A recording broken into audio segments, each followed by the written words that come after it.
दोस्तों, बहुत पुराने समय की बात है। एक गांव में एक साधु रहता था जो भगवान पर अटूट विश्वास करता था और भगवान की बहुत सेवा भी करता था, उनका बहुत स्मरण भी करता था। एक समय ऐसे ही उसी गांव में एक पेड़ के नीचे वह साधु बैठ करके और भगवान का स्मरण कर रहा था, भगवान को याद कर रहा था। तभी अचानक वहां पे एकदम से बाढ़ आ जाती है और पूरे गांव में पानी ही पानी हो जाता है। उस साधु के चारों तरफ भी पानी पानी हो गया। पूरे गांव में जिधर देखो उधर पानी ही पानी। तो गांव के जो सारे लोग थे वो वहां से एक पहाड़ की ओर अपना जीवन बचाने के लिए और उस पहाड़ पर चढ़ने लगे। जब सभी लोग उस गांव से जा रहे थे तो एक व्यक्ति की निगाह उस साधु पर पड़ी। तो उस व्यक्ति ने कहा कि साधु महाराज, आप यहाँ पर बैठ करके भगवान का स्मरण कर रहे हैं, पानी आपके चारों तरफ आ गया है, भगवान का स्मरण तो आप पहाड़ पे जाकर के भी कर लेना। फिलहाल में आप अपने प्राण बचाइए, यहाँ से चल करके पहाड़ पे चलिए हमारे सभी लोगों के साथ में। तो उन साधु महाराज ने जवाब दिया कि मैं भगवान का स्मरण करता हूँ, भगवान का पूजा पाठ करता हूँ, मुझे किसी चीज़ की परवाह नहीं है, भगवान आकर के मुझे अपने आप बचा लेंगे, मुझे कहीं जाने की आवश्यकता नहीं है। उस व्यक्ति ने फिर प्रयास किया, लेकिन साधु महाराज ने फिर से वही जवाब दिया और वो व्यक्ति वहां से चला गया पहाड़ की तरफ। धीरे धीरे पानी जो था वो साधु महाराज की कमर तक आ गया। कमर तक आ गया तो वहां पे जो लोग थे, अब वो वहां से एक नाव के जरिए से नाव में बैठ करके और उस गांव से पलायन करने लगे, निकलने लगे। नाव में बैठ बैठ करके जब पानी ज़्यादा हो गया तो नाव में बैठ बैठ करके अपने बच्चों को, अपने बुजुर्गों को लेकर के और पहाड़ की ओर चलने लगे। तभी एक नाव चलाने वाले व्यक्ति ने कहा कि महाराज जी, आपके कमर से ऊपर तक पानी आ गया है, आप हमारे साथ इस नाव में बैठिए और पहाड़ की ओर चलिए, अन्यथा आपका जीवन यहाँ पर समाप्त हो जाएगा, पानी बहुत बढ़ रहा है, आप समझिए बात को। लेकिन फिर भी वो साधु महाराज नहीं माने और उन्होंने कहा कि बेटा आप जाइए अपनी नाव लेकर के और मुझे भगवान बचा लेंगे, मैं उनका दिन रात स्मरण करता हूँ, उनका पूजा पाठ करता हूँ, वो मुझे आकर के बचा लेंगे, आप जाइए यहाँ से। वो नाव वाला व्यक्ति भी वहाँ से चला जाता है। कुछ समय बाद पानी और बढ़ता है और पानी बढ़ते बढ़ते साधु महाराज के गर्दन तक वो पानी पहुँच जाता है।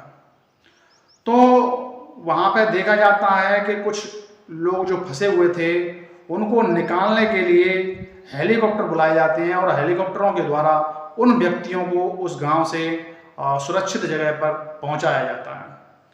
तो सभी हेलीकॉप्टर वहाँ से जो फंसे हुए व्यक्ति थे उनको निकाल रहे थे, तभी एक आखिरी हेलीकॉप्टर रहा और उसकी निगाह हेलीकॉप्टर चलाने वाले व्यक्ति की उस साधु महाराज पर पड़ी।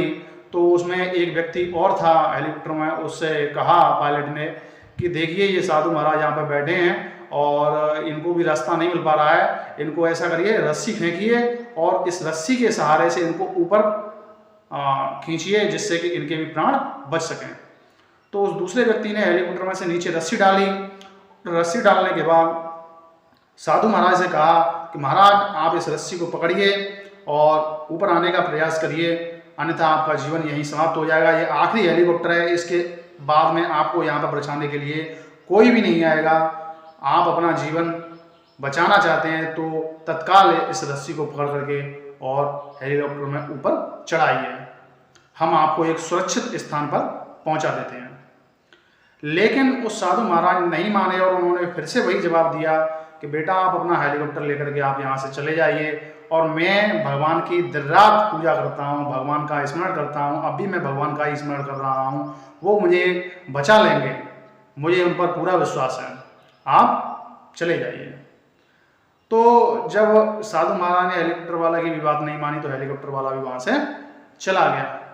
आखिर में पानी बढ़ता गया बढ़ता गया बढ़ता गया और साधु महाराज उसमें पूरे डूब गए। वो जो जिस वृक्ष के नीचे बैठे हुए थे वो वृक्ष भी बहुत डूब गया और मतलब पानी, उस गांव में पानी पानी चारों तरफ, मकान भी डूब गए। और वो साधु महाराज जो थे वो पानी में डूबने के कारण उनकी मृत्यु हो गई। मृत्यु होने के उपरांत जब वो ऊपर भगवान के पास पहुंचे तो भगवान से उन्होंने सवाल किया कि हे प्रभु, मैं आपका दिन रात स्मरण करता था, दिन रात आपकी पूजा पाठ करता था, और उस गांव में पानी क्या आ गया? मैं आपके ऊपर पूरा विश्वास करके वहां बैठा रहा कि भगवान मेरे को बचाने के लिए आएंगे, लेकिन आप आए नहीं, ऐसा क्यों? तो भगवान ने बहुत प्यारा जवाब दिया कि बेटा, मैं तेरे को बचाने के लिए वहां पे 3 बार आया था, लेकिन तूने मेरी एक बार भी बात नहीं मानी। जब शुरुआत में व्यक्ति आया था, मैं आपसे कह रहा था कि आप ऊपर चलिए महाराज, यहाँ पानी पानी हो गया है और अपने प्राण बचाने के लिए आप पहाड़ की ओर चलिए, वो मैं ही था, तब भी तेने मेरी बात नहीं सुनी। उसके बाद जब पानी कमर तक आ गया था तो मैं नाव लेकर के आया, और नाव लेकर के आया तब भी मैंने तुमसे कहा कि महाराज जी चलिए, कहीं सुरक्षित स्थान पर चलते हैं, पानी बहुत हो गया है। उस समय भी आपने मेरी बात नहीं मानी। उसके बाद जब पानी गर्दन तक आ गया तब मैं हेलीकॉप्टर लेकर के आया। उसके बाद मैंने आपसे रस्सी फेंक करके नीचे से कहा, नीचे की ओर आपको इशारा करते हुए कहा कि महाराज जी रस्सी पकड़ के ऊपर की ओर आ जाइए, आपका प्राण बच जाएंगे, लास्ट हेलीकॉप्टर है, आपको बचाने के लिए कोई नहीं आएगा। लेकिन उस समय भी आपने मेरी बात नहीं मानी। तो बताओ, मैं तो आपको बचाने के लिए 3 बार आया, लेकिन आपने ही मेरी बात नहीं मानी, इसमें मेरी क्या गलती है? तब उस साधु महाराज को अपने ऊपर पश्चाताप हुआ और भगवान से क्षमा याचना मांगने लगा कि महाराज मेरे से गलती हो गई। तो दोस्तों, हमारे जीवन में भी इस तरीके से बहुत सारे अवसर आते हैं परेशानियों से निकलने के लिए, लेकिन हम पता नहीं जाने किसका इंतजार करते रहते हैं, और इंतजार करते करते वो अवसर हमारे हाथ से निकल जाता है और हम उस परेशानी में फंसे रह जाते हैं।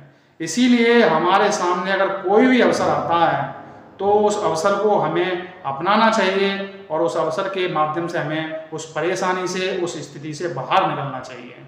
हमें हाथ पर हाथ रख के बैठने की आवश्यकता नहीं है, हमें कर्म करने की आवश्यकता है। भगवान सबका साथ देता है, मगर हमें कर्म करना चाहिए। अगर कर्म नहीं करेंगे तो हमें फल कैसे मिलेगा? हमारे सामने कोई भोजन रख जाएगा, हम भूखे हैं, अगर हम हाथ से तोड़ के अगर खाएंगे नहीं तो हमारा पेट कैसे भरेगा? भगवान हमारे पास भोजन भेज रहा है, लेकिन खाना तो हमें पड़ेगा, कुछ ना कुछ तो कर्म हमें करना पड़ेगा। ऐसे ही उस साधु के पास भगवान ने 3 बार व्यक्ति के रूप में स्वयं चल करके आए, लेकिन उन्होंने बात नहीं मानी, तो उसका परिणाम आपने देख लिया कि साधु महाराज की मृत्यु हो गई। तो इसी तरीके से मेरा आप लोगों से यही कहना है कि आपके जीवन में अगर कोई भी अवसर आता है तो उसको अपनाइए और उस अवसर के माध्यम से आगे बढ़ने का प्रयास करिए। दोस्तों, इसी के साथ आप लोगों से विदा लेते हैं, और हमारा वीडियो ये अगर आप लोगों को अच्छा लगा है तो अपने दोस्तों के साथ शेयर करिएगा, वीडियो को लाइक करिएगा, और अगर आप हमारे चैनल पर पहली बार आए हैं तो हमारे चैनल को सब्सक्राइब करिएगा, जिससे कि हमारा अगला वीडियो आप लोगों तक सबसे पहले पहुंच सके।